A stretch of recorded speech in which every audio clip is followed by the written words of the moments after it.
Certains comportements liés au haut potentiel sont particulièrement désastreux pour les relations intimes quand la personne souffre à l'intérieur d'une blessure émotionnelle non réparée. Je vais vous donner 2 exemples particuliers.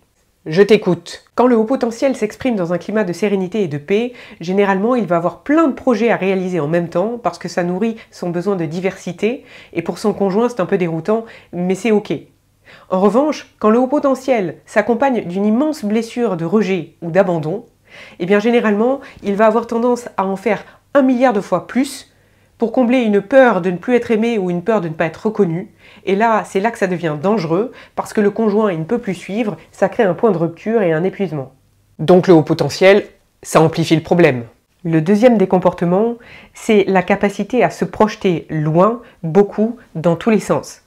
Généralement, une personne qui a un haut potentiel, elle a une pensée qui part en arborescence et elle anticipe dans le futur tout ce qui pourrait se passer. Donc quand elle va bien à l'intérieur, elle fait des super projets. Elle voit de la joie partout et elle est dans la créativité.